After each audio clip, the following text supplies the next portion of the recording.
मुंडा या पढ़ा शासन व्यवस्था और सीएनटी जैसे एक्ट को पढ़ने से पहले हमें खूटकट्टी और भूइंहरी अधिकार क्या है इसे समझना होगा। जैसे खूटकट्टी क्या है, खूटकट्टी जमीन या खूटकट्टी गांव किसे कहते हैं, ठीक इसी तरह भूइंहरी क्या होता है, भूइंहरी जमीन और भूइंहरी गांव किसे कहते हैं। चलिए इस वीडियो को शुरू करते हैं।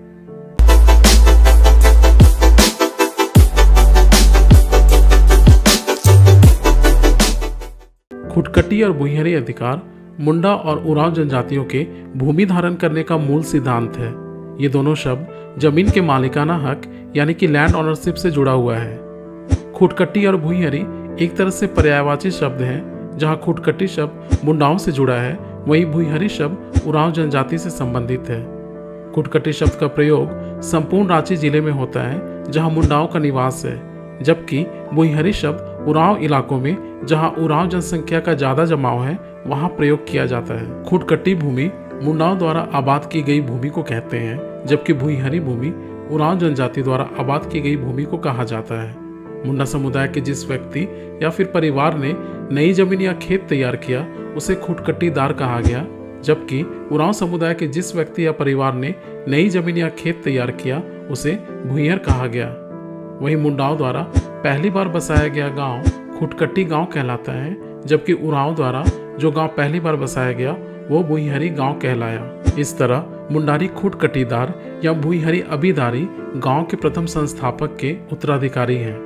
अब हम इनसे जुड़े कुछ प्रमुख बिंदुओं को देखते हैं। चूंकि खूटकट्टी या भूइंहरी गांव के सारे परिवार एक ही पूर्वजों के वंशज होते हैं और इस तरह एक ही गोत्र के होते हैं, इसीलिए पूरे गांव का समाज खुद को एक बड़ा परिवार मानता है। जमीन से जुड़े फैसले खूटकट्टी परिवारों द्वारा ही लिए जाते थे, जैसे जमीन को जोतने के लिए या बांध बनाने के लिए देना या ना देने का फैसला खूटकट्टी परिवार द्वारा किया जाता था। ये परिवार अपने जमीन पर दूसरे जातियों को बसाते थे या फिर बसने की अनुमति देते थे। संस्थापकों के सारे पुरुष उत्तराधिकारियों का जमीन पर समान हक होता है, यानी कि भूमि पर सामूहिक दखल या सामूहिक अधिकार की व्यवस्था थी। इस व्यवस्था का ये सबसे दिलचस्प पहलू है जिसमें जमीन पर निजी स्वामित्व न होकर सामूहिक स्वामित्व प्रदान किया गया। मुंडारी खूटकट्टी गांव के आंतरिक मामलों में जमींदारों को दखल देने का कोई अधिकार नहीं था, यानी जमीन से जुड़े अधिकारों के साथ ही गांव के सभी मसले इनके द्वारा ही सुलझाए जाते थे। सभी मसलों को सुलझाने का अधिकार भी इनके पास ही था। इसी व्यवस्था को कायम रखने के लिए आगे चलकर अंग्रेजों ने सीएनटी एक्ट द्वारा और आज़ादी के बाद भारत सरकार ने पेशा जैसे कानूनों का निर्माण किया। खूटकट्टी या भूइंहरी भूमि पर लगान की व्यवस्था नहीं थी। कभी कभार चंदा लिया जाता था जो पढ़ा राजा या फिर मानकी को दिया जाता था। बाद में जब छोटानागपुर राजा चुने गए तो पढ़ा राजा और मानकी छोटानागपुर राजा को चंदा देने लगे। ये कोई कर नहीं था और ये पूरे गांव के द्वारा सामूहिक रूप से मुंडारी खूटकट्टीदार और भूइंहरों के जरिए दिया जाने लगा। इसी भूमि व्यवस्था में बदलाव लाने के कारण अंग्रेजों और यहाँ की जनजातियों के बीच आपसी संघर्ष का एक सिलसिला शुरू हो गया।